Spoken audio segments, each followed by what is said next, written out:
Welcome to another World of Tanks replay. My name is Maxwell and today's replay is from the user, bear with me because I'm almost certainly going to butcher the pronunciation of his name, but it is Jack Effer.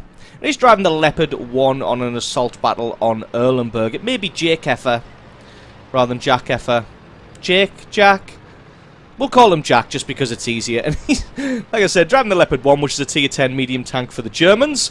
And this should be week number 2 of a new commentary style. So last week was week number 1.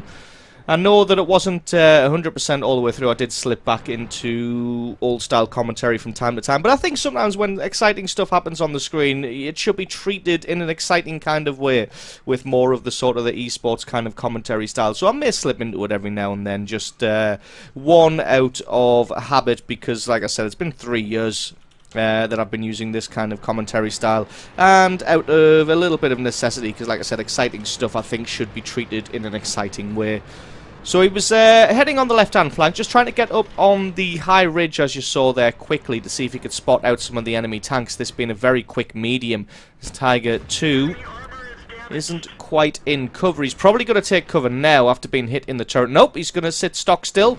Obviously, well, just about to prove my sentence wrong. I said he's obviously taken one shot, the next one's clearly going to bounce, but no, he's just going to sit there, stubbornly refuse to move and get his head blown off.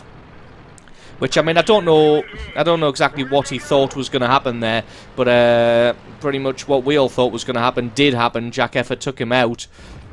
Oh, that would have been beautiful if he got the predictive shot in the T-49. But anyway, he's getting spotted from that right-hand side, so he's going to duck left onto the other side of the hill, just in an effort to try and keep as few guns trained on him as possible. There may be some people sort of lying in wait in the centre there, and if he is getting spotted out on the other side of that hill, and they're almost certainly going to be able to shoot him as well. So just putting the hill between himself and the opposite flank, as you want to try and limit the things that you need to think about. Gets a lovely hit on the KV-4, and then makes an effort to get behind the house, which he does before the KV-4's turret's even able to traverse back around.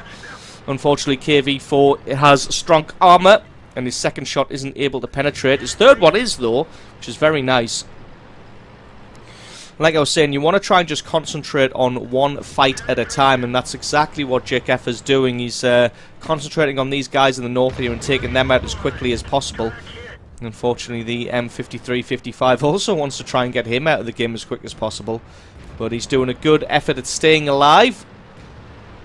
Now he's got a pair of M103s to take out. Takes out the first one. The second one looks like he's going to be dueling with the WZ, but he's got a lot of health here. This M103 can play his cards right. He may be able to survive for quite a while, but nope, looks like he's getting pummeled. You can see what Jake Effer's doing here is he's already on his way to his next location whilst still firing at the M103, using up as little time as possible so that he can be in position. He obviously saw that the AMX 1375 was attacking along this very northern flank, the A-line here, so he's continued to move whilst firing at the M103 so that he could be in position to shoot at the guys at the AMX spots. AMX is obviously making a boom straight for the artillery here, which is going to allow Jack to fire at this side of this T-28. T-28 very well armoured, but not when you're firing at the side. And looks like he realises now that he's in a bad spot and he starts to move forward.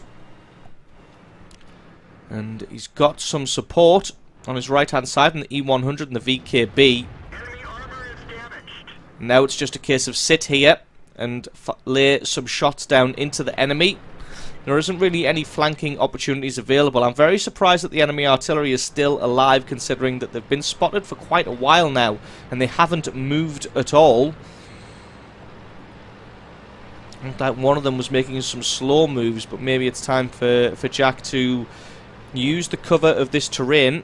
As you can see, there's quite a dip in the centre. It's raised on the left and raised on the right, so if you can stay in that central bit, it provides you with quite a nice amount of cover. That's kill number 4 now, putting a shot straight through the front of the T-28. Possibly going to take some damage from that IS-7 while he's getting away. IS-7 a little bit difficult to hurt. And Jake's just deciding to allow the E100, the VKB, to take on that IS-7 frontally while he tries to flank around There are a couple of tanks in the centre here. Finds a charioteer, wanting to get some hits on him, but worried about that WZ treble 1. Does get a hit on the charioteer, and he's able to drop back in time to not take any return damage.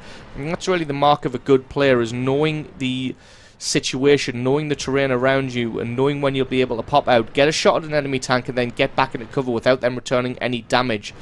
As you can see, setting himself up, having a look through the archers, in an effort to try and get a hit on this WZ. WZ's invisible, but so is he. Has a quick shot. Unluckily, that one just went into the terrain. His gun's almost reloaded. The WZ is focusing elsewhere. Gets a lovely snapshot to take out his track there, and he's got him in his sights now. It's one good shot into the rear. And we can see he straightens himself up so that he's almost entirely covered by the building on the left-hand side there, and he can put shot after shot into the rear of this WZ. As long as he can keep him tracked, he's not going to take any return damage because that WZ can't see him. And WZ looks like he either used his repair kit or Jack wasn't able to keep him tracked long enough.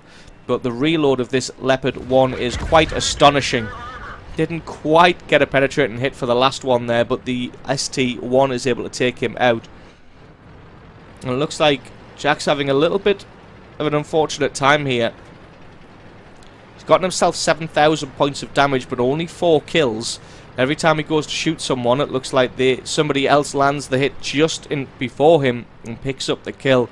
This IS-7 still squaring off against the ST-1 and the M103, and if this IS-7 can play his cards right, he can stay hull down in that position for quite some time, which is why Jack's making this manoeuvre here. He's got the M53-55 dead to rights now. There's going to be no way he can get out of there. He's making an effort, but there's nowhere for him to go.